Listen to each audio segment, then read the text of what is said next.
الرجيم بسم الله الرحمن الرحيم الحمد لله علي الذات عظيم الصفات سمي السمات كبير الشأن جليل القدر رفيع جليل البرهان فخيم الاسم غزير العلم وسيع الحلم كثير الغفران جميل الثناء جزيل العطاء مجيب الدعاء عميم الإحسان سريع الحساب شديد العقاب أليم العذاب عزيز السلطان ونشهد أن لا إله إلا الله وحده لا شريك له في الخلق والأمر ونشهد أن سيدنا ومولانا محمدا عبده ورسوله المبعوث إلى الأسود والأحمر المبعوث بشرح الصدر ورفع الذكر وصلى الله عليه وعلى آله وصحبه الذين هم خلاصة العرب العرباء وخير الخلائق بعد الأنبياء أما بعد فيا أيها الناس وحدوا الله فإن التوحيد رأس الطاعات واتقوا الله فإن التقوى ملاك الحسنات وعليكم بالسنة فإن السنة تهدي إلى الإطاعة ومن أطاع الله ورسوله فقد رشد واهتدى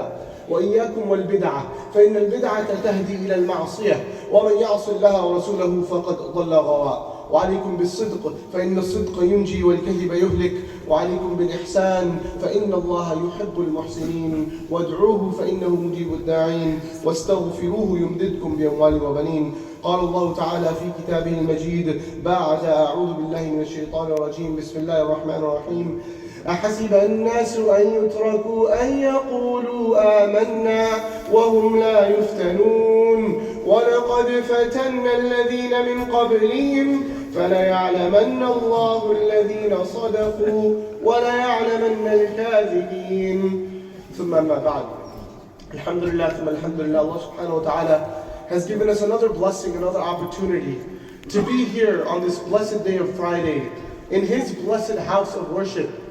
When we could have been anywhere else, we could have been preoccupied with whatever else takes up our time.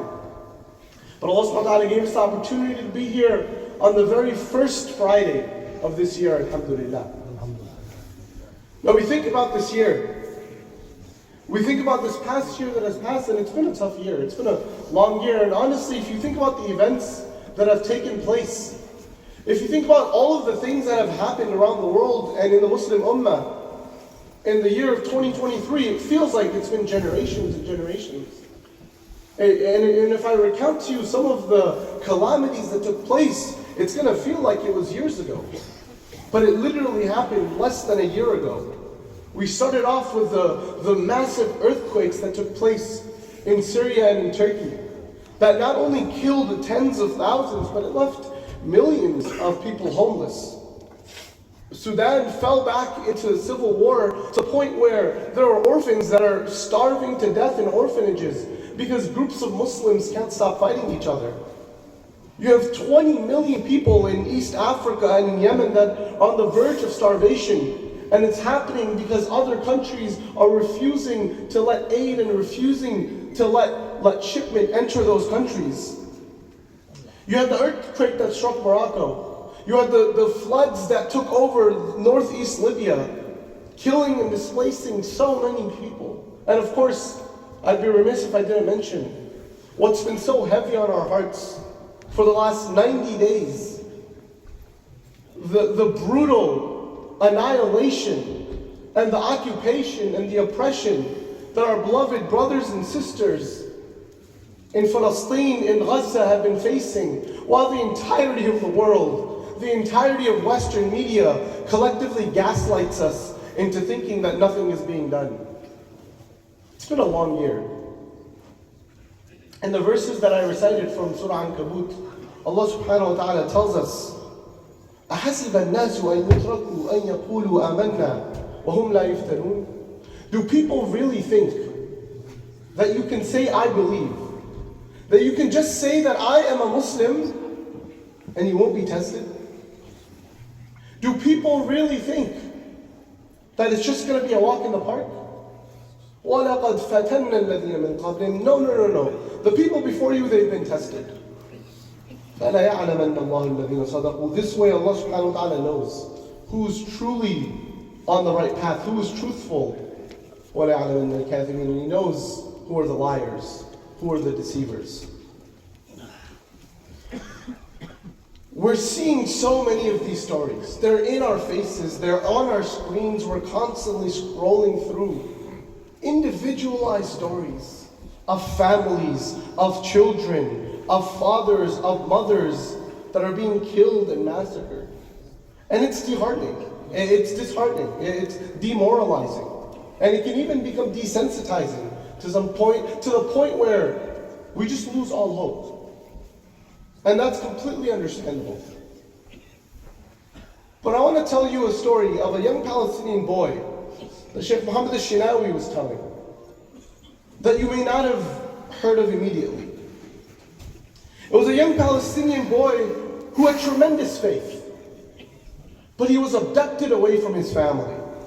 He was subjected to human trafficking, he was sold on the slave market, and eventually he was accused of a crime that he did not commit, and for that crime he was sentenced to jail for years. But that's not where his story ended.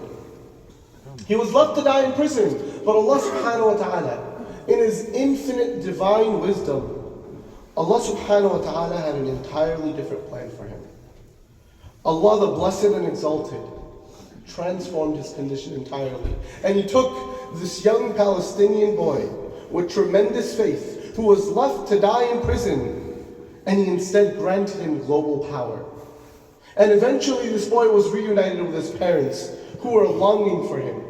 And he was reunited with his brothers, who were actually the one that betrayed him. Now you may have just recognized the story. It's the story of our beloved Prophet Yusuf alayhi salam. And so just like Allah subhanahu wa ta'ala had a plan for our Prophet Yusuf alayhi salam, so too does He have a plan for each and every single one of us.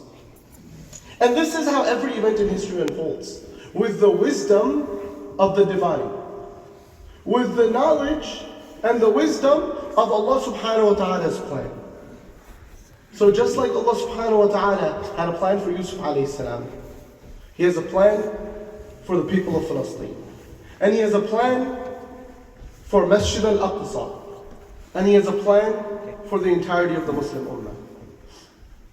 And just like Allah subhanahu wa ta'ala gave the brothers of Yusuf alayhi salam a chance at redemption, a chance at forgiveness, perhaps, just maybe, there's a chance.